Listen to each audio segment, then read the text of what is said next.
Dans l'interview qu'il a accordée à la télévision nigérienne, le président a brièvement fait un commentaire sur un prétendu rapport des Occidentaux présenté par leurs médias. Malheureusement, certains d'entre nous y croient. Donc, pour que vous puissiez mieux comprendre la supercherie, je vous mets étape par étape ce qui est dit par leur prétendu expert de ce que notre très glorieux président dit. On y va. J'ai vu récemment un certain Léon Jarret ou quelque chose comme ça.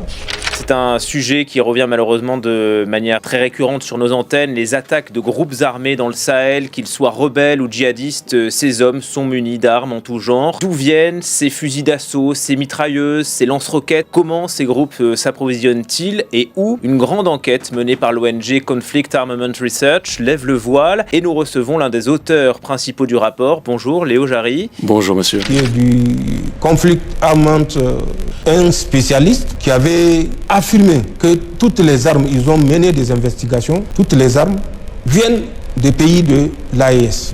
Première conclusion, pas de fantasme à avoir sur un éventuel marché djihadiste de l'armement, ça n'existe pas.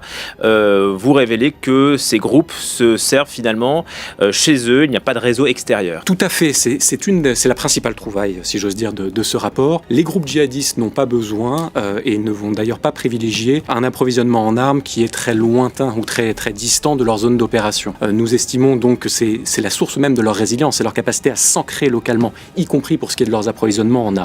Je serai bref pour décrire, rien que pour savoir si une arme, une seule, relève d'une unité, quel processus il faut suivre. Il faut saisir l'arme, il faut relever le numéro de l'arme, il faut communiquer le numéro de l'arme saisie à toutes les unités.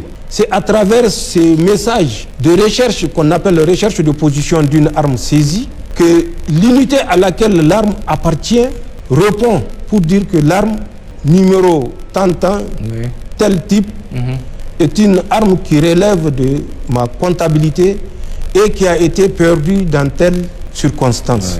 Une seule arme. Imaginez plus de 20 000 terroristes.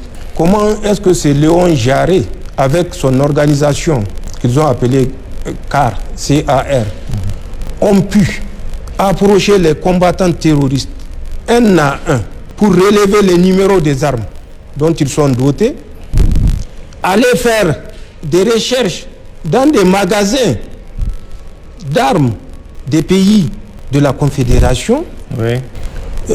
Techniquement, rationnellement, est-ce que vous pensez que nous sommes en disposition aujourd'hui d'ouvrir nos magasins d'armes à quelques représentants français ou autres?